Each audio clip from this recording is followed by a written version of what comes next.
Greetings at Cheating Story Lab. Share your location below and discover how truth can surface in unforeseen locations. For me, it was through my son's gaming broadcast, a revelation that unfolded before an audience of 10,000 spectators before I fully grasped the situation. Let me clarify, I never imagined myself narrating such a tale. My name is Trevor, aged 42, and until 3 months ago I believed my life was satisfactory. I am married to Melissa for 18 years, and we have a 16-year-old son, Connor, who passionately engages in gaming and streaming on Twitch. Over the past 2 years, his follower count has grown significantly.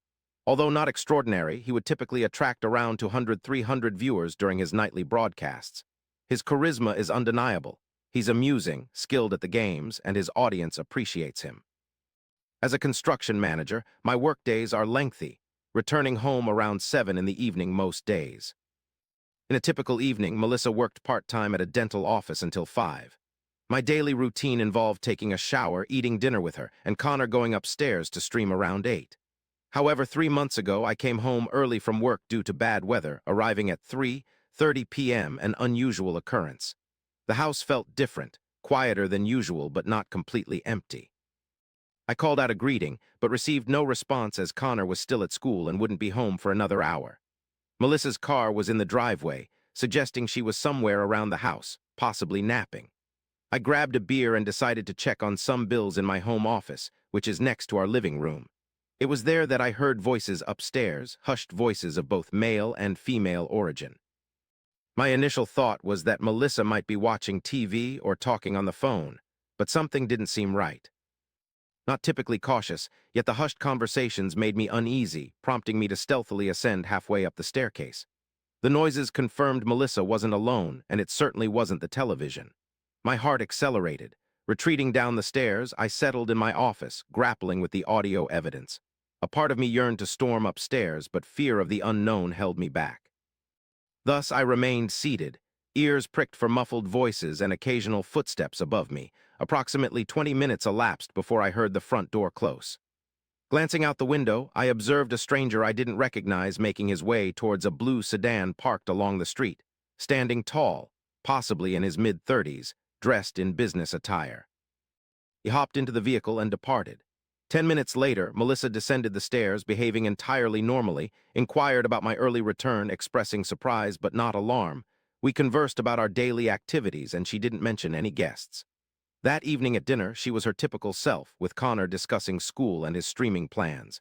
I remained silent. Perhaps I should have voiced my concerns, but I kept praying for my misconception. The subsequent weeks were agonizing. I found myself searching for hints, scrutinizing her phone during her showers, monitoring her schedule. She began working late more frequently, citing assistance with inventory for Dr. Martinez or transition to a new patient system. I adjusted my arrivals at random intervals when feasible, but couldn't catch any suspicious activities again. Either they became more discreet or their meetings were relocated elsewhere. Connor's streaming progressed smoothly.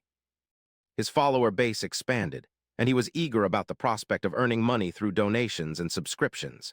He had arranged his gaming setup within his bedroom, right above our living room, with his equipment facing the window and his back to his bedroom door. The usual routine persisted until evening. I arrived home at 6. We dined together as a family, followed by Connor starting his live stream around 8. Melissa and I were engrossed in Netflix downstairs when she received a text, stating she needed to quickly dash to the grocery store due to our lack of coffee for breakfast. She'd return in half an hour. It seemed odd timing to me, but I didn't give it much thought. I carried on watching my program when, around 15 minutes later, Connor appeared downstairs looking perplexed and rather alarmed. He told me something odd was happening with his live stream. His chat room was in uproar for no apparent reason, and he couldn't figure out why. The messages coming through kept referring to someone being in the living room, causing my blood to run cold. "What do you mean?" I asked, to which he replied, "Look at this," showing me his phone displaying a live chat feed. The comments were racing by so quickly that it was hard to read them, but I managed to catch snatches. "Dude, your mom? OMG, is that bro? Check downstairs, call your dad." It turned out that Connor's room was directly above where Melissa and I had been sitting earlier. Connor, his camera aimed at the window, occasionally revealed parts of the living room below due to angle and lighting. The number of viewers was unknown but estimated to be around 10,000, an unexpected turnout for Connor.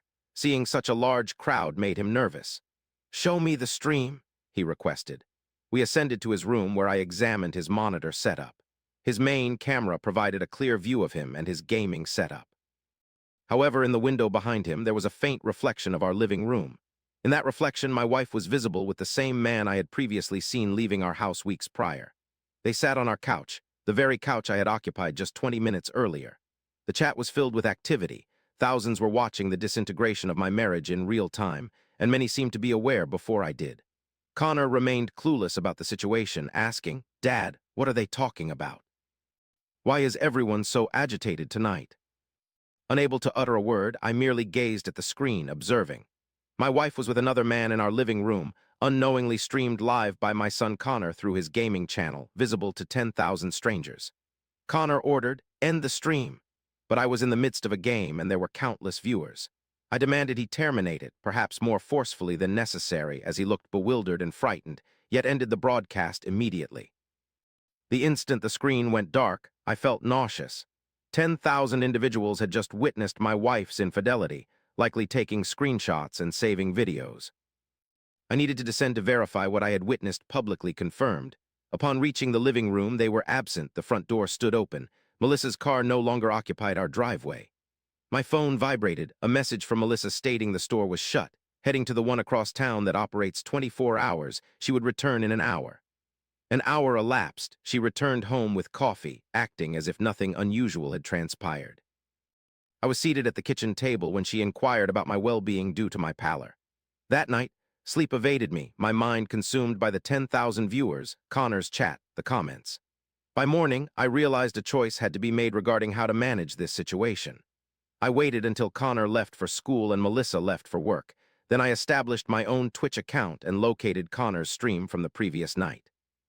Since Twitch stores streams for a specific duration, there it was, vivid and unmistakable. 8 minutes were spent by my wife and her lover in Connor's window, prompting me to halt the live stream. That afternoon, I watched my marriage disintegrate repeatedly, a spectacle for thousands of online viewers.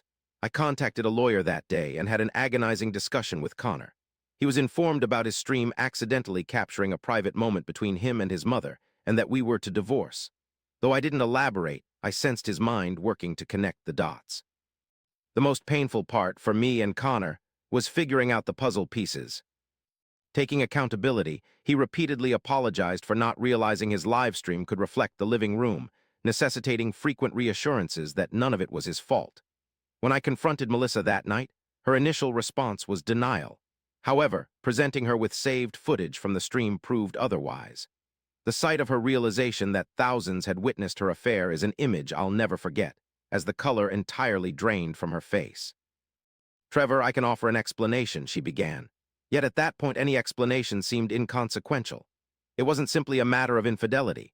It was about her affair being inadvertently broadcast to strangers before anyone knew, triggering divorce proceedings 2 weeks later.